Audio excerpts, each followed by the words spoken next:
प्रभु को पवित्र नाम धन्यवाद हो। आज शुभ सभा उपस्थित थिबा उत्कल बाप्टिस्ट मंडली सम्मेलन समस्त मुख्य कर्मकर्ता एवं युव सम्मेलन संडे स्कूल सम्मेलन महिला सम्मेलन तथा प्रार्थना कमिटी को सेंटर कमिटी बंधु मान आम गहन सम्मान्य विश्व माँ अच्छा तथा आम बालक बंधु मैंने प्रचारक बंधु मैंने जिते प्रभु दास दासी अच्छा समस्त को प्रभु जीशु नाम मोर भक्तिपूर्ण नमस्कार प्रणाम को जना। प्रभु आम समस्त को बहु गुण आशीर्वाद दिंतु। किछि प्रभु को वाक्य मु कहवाई जीवी। प्रथम विषय मु कहबी समस्ते लोहरा बाबू विषय कहीकि चली उत्तम चरित्र समस्त विषय वास्तव में निकट से आम मंडल को अल्प किछि दिन तले से आसी गोटे विषय लक्ष्य करुली से जड़े गोटे सिंपल गोटे सरल द्वितीय विषय मुझे लक्ष्य करूभव कर से कथा कहूथिबे मुखरे कौन सी मलिनता नथिला से हसी हसी प्राय कथा कह ताहा मो जीवन में एक समय आसिला जहाँकि परिवार पाए केवल जे दुखदायक ताहा न गोटे मोर मर्मांतिक दुख एवं सेतिकी नाही तापड़ा मंडली आम एरिया सबरेणी जेहेतु एक गौरव को आम हरइछु बोली मो मन करुछि। 19 तारिख रविवार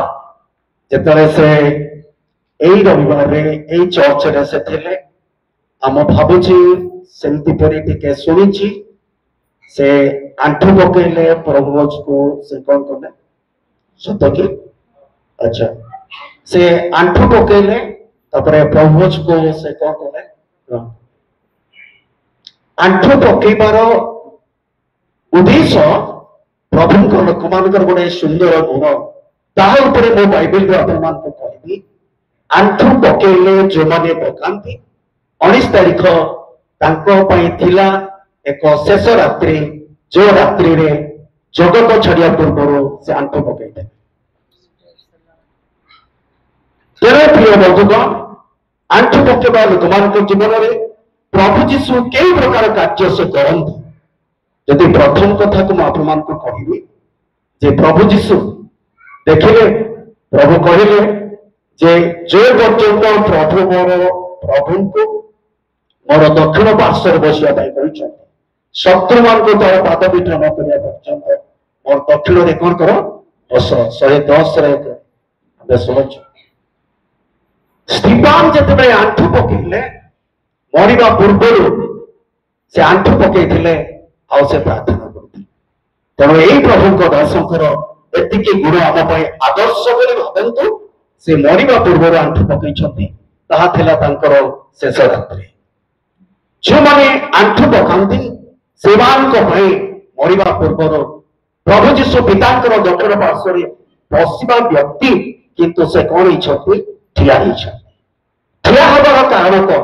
प्रभु तो बसी किंतु ठिया कहीं प्रभु कहीं से ठिया है जदि आम घर अनेक प्रश्न आसो प्रभु ठिया हबार कारण कौन पिता परमेश्वर कहले मोर दक्षिण में बस किंतु स्टीफान देखुंट प्रभु जीशु से ठिया प्रभु जीशु ठिया हबार प्रथम कारण कहबी जिते स्टीफान से आंठू भांगी मरिया जाऊँच प्रभु से सम्मान देवाई ठिया होती को मान आगे सम्मान देवे जदि आपण मैंने लुक 12 वर्ग 8 पद देखिए ईश्वर सामने दूत मान सहित जो मैंने जगत में स्वीकार करेंगे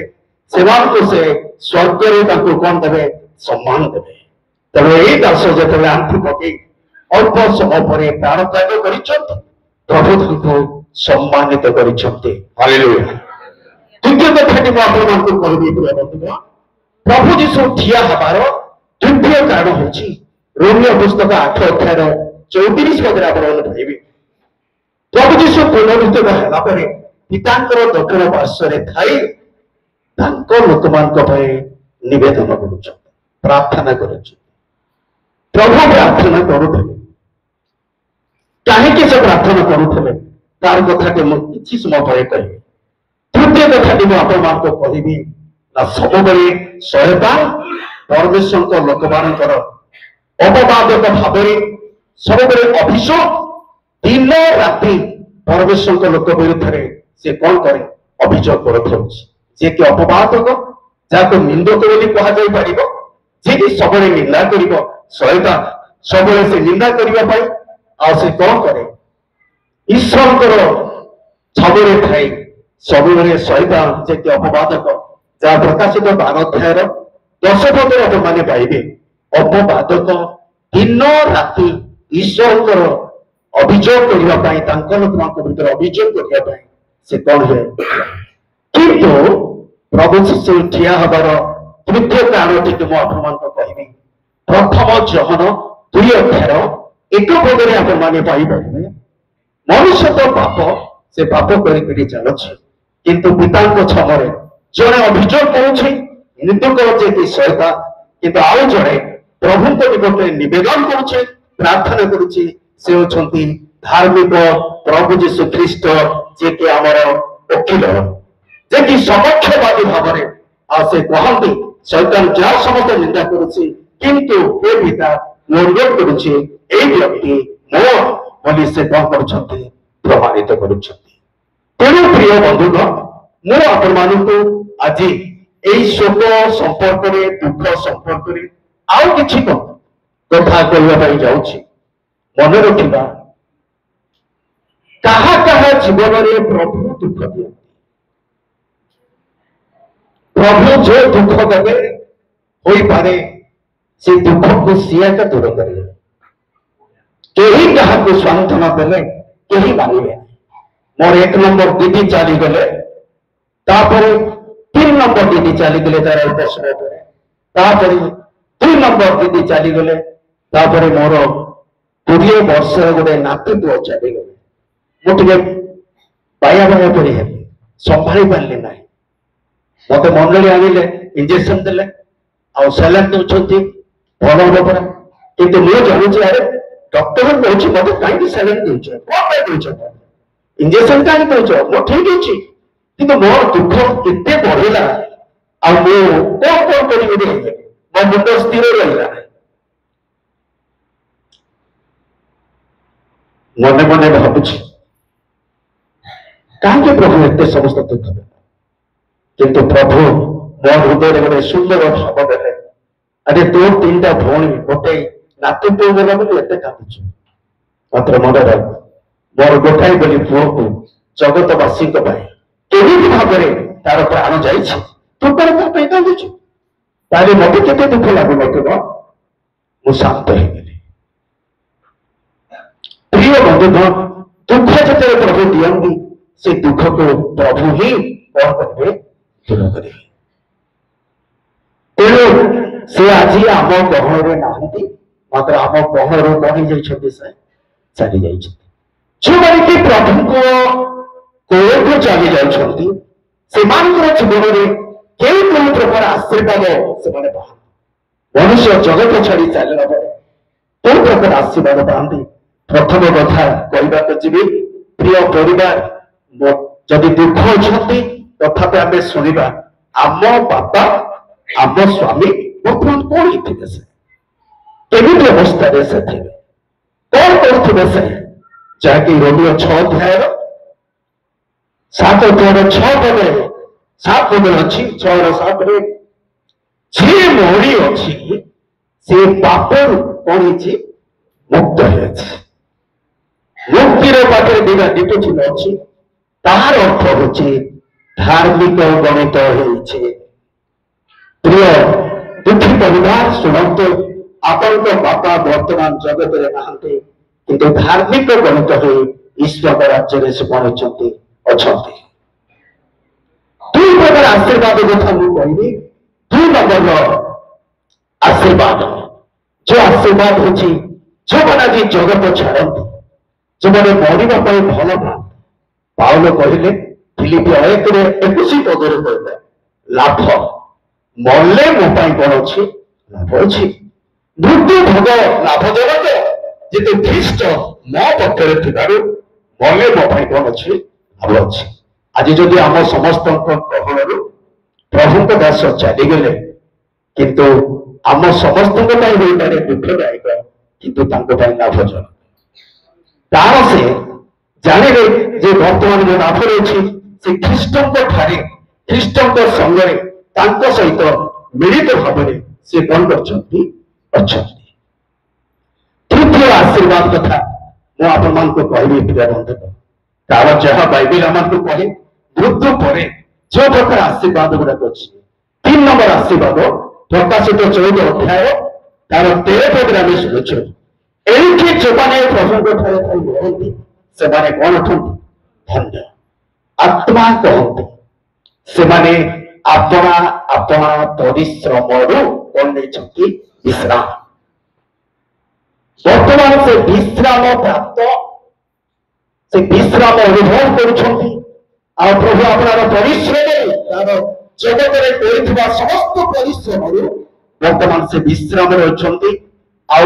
कही आम कहीपर ना से विश्राम भिन्न प्रकार विश्राम से चिंता नहीं भावना नहीं कौन सी दुख नहीं कौन सी क्रंदन नहीं किसी नहीं मो स्त्री कौन हो मो पिला मैंने कौन हो मो पुओ कौन हो मोर बंधु कौन हो चिंता नहीं जे तो सब विश्राम भोग कर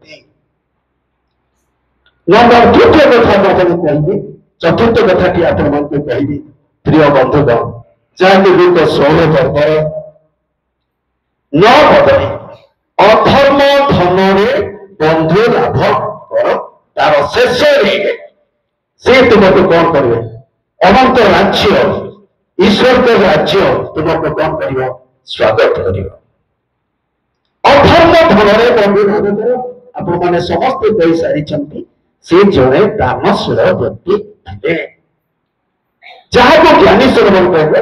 उपदेशक तार 1 अध्याय 2 पदरे असार असार सकल ही असार जगत असार जगत रे जो माने अछंती सेमान भी असार जगत रे जदि किछि हमर रही धन जन ओरस सकल विषय जदि रही ताहा मध्य कोन असार एते सार की सार होती जड़े व्यक्ति जे कि प्रभु तेणु अधर्म धन